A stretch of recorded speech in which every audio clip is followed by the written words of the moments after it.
Nitong linggo ay muli pong napapansin sa market itong si Picoin matapos po ang ilang araw ng kanyang katahimikan. Ang kanyang presyo po ay umangat ng halos 4% at kasalukuyang nasa presyong 0.3854. Kasabay po nito ay tumas din ang kanyang daily trading volume ng halos 50% na malinaw na sinyalis ng pagbabalik ng interes mula sa mga traders. Ang dahilan po ng pag-angat na ito ay kombinasyon ng bagong exchange listing at ilang matagal nang hinihintay na protocol updates. Kaya ayan po ang siyang ating pag-uusapan sa video na ito. Pero bago po tayo magpatuloy ay pakibasa na lamang po muna ang disclaimer dito po sa ibaba ng ating screen.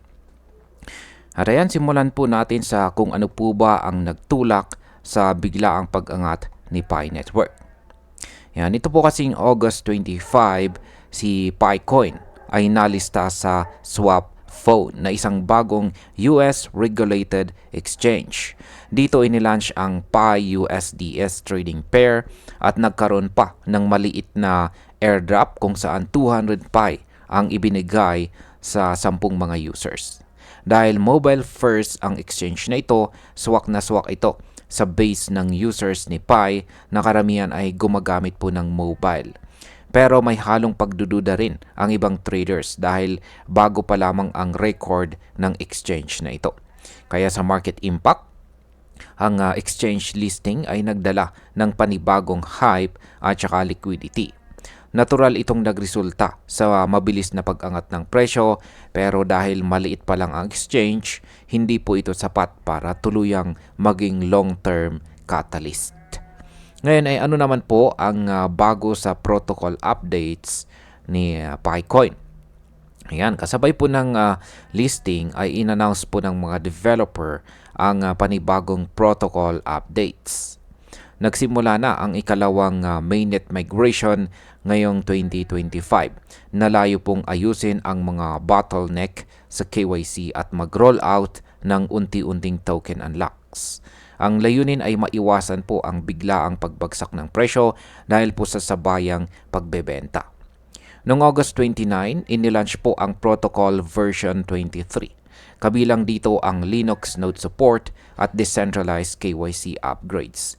Ito po ay mahalaga dahil pinapalapit po nito si Pi sa tunay na decentralization na matagal nang hinihintay ng kanyang community. Kaya sa market impact, ang protocol update ay nagdadala ng kumpiyansa sa mga supporters ni Pi at nagpapalakas ng kanyang narrative na hindi lamang speculative coin kundi may tunay na technical na progress. Ngayon ay paano naman po nakakaapekto ang malaking lack supply kay Picoin? Yan, sa kabila po ng mga developments, higit po sa 72%. Yan, ang 72% pa rin po ang ng 100 billion supply ni Pi ang nakalak. Dahil dito, nananatiling malaking risk or panganib ang inflation. Yan, or tinatawag po itong inflation risk. Kahit pa dahan-dahan ang unlock process, hindi pa rin po mawawala ang takot na kapag lumabas ang malaking bahagi ng token ay babagsak po ang presyo. Kaya sa market impact, ang kontroladong unlock ay makakatulong sa short-term stability pero nananatiling kailangan po nating bantayan ito bilang mga traders at investors dahil posible pong magdala ito ng long-term pressure. Ngayon ay dito naman po tayo sa chart. Ano naman ang sinasabi ng chart ni Picoin dito? Ayan, kung titignan po natin ang kanyang 4-hour chart ay makikita natin na mula po sa deep or mababang presyo na 0.32 nitong nakaraang linggo, nag-bounce na si Pi at ngayon ay hawak na po niya ang presyo sa itaas ng 0.38. Ang pattern po ay nagpapakita na sa halip na lower highs, unti-unti na po siyang bumubuo ng higher lows. Karaniwan po itong senyales ng isang tumitibay na bullish pressure. Kaya sa market impact, kapag nagpatuloy po ang pattern na ito, posible po itong magbukas ng mas matibay na momentum na siyang magtutulak kay Pi pataas.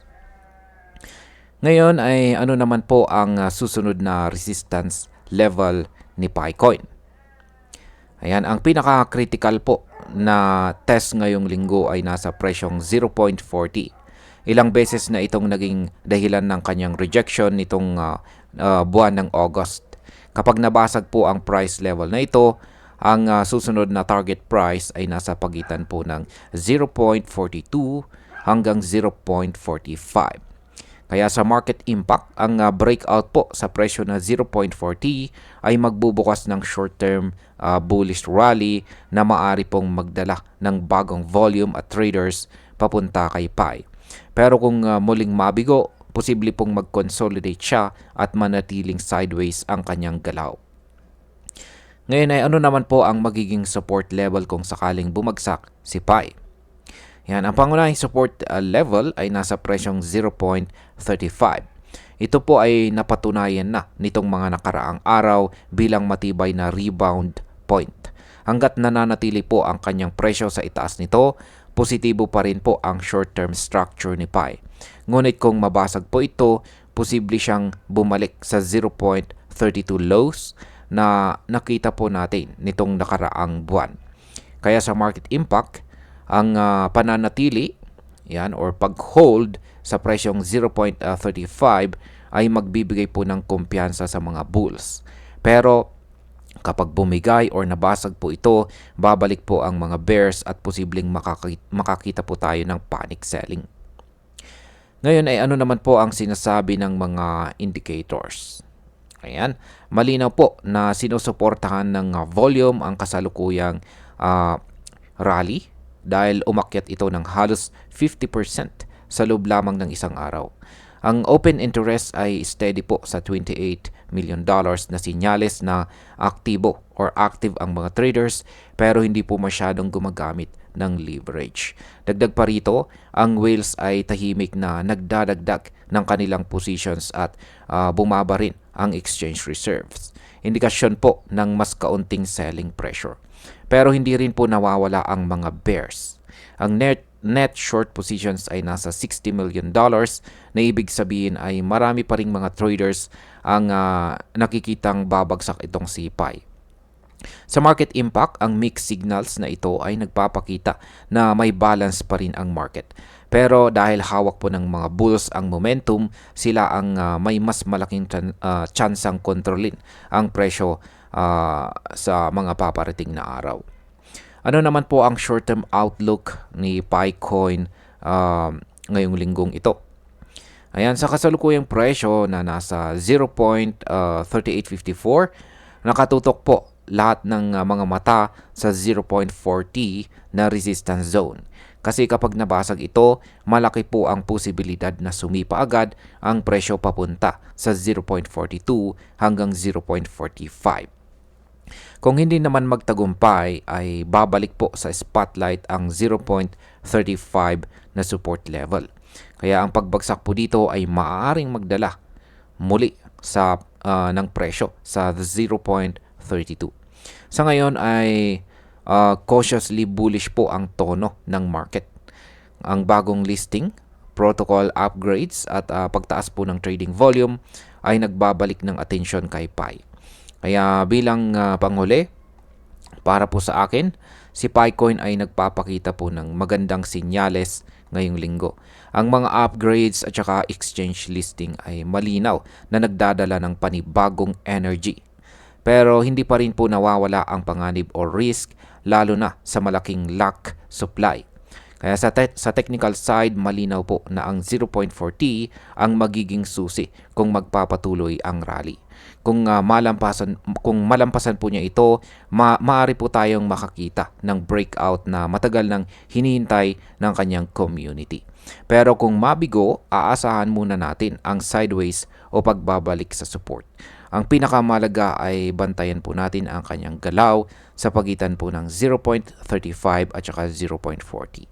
Dahil dito, masasabi kong si PiCoin ay nasa isang crucial na linggo kung saan maaari pong magbukas ito ng bagong bullish chapter or bumalik po sa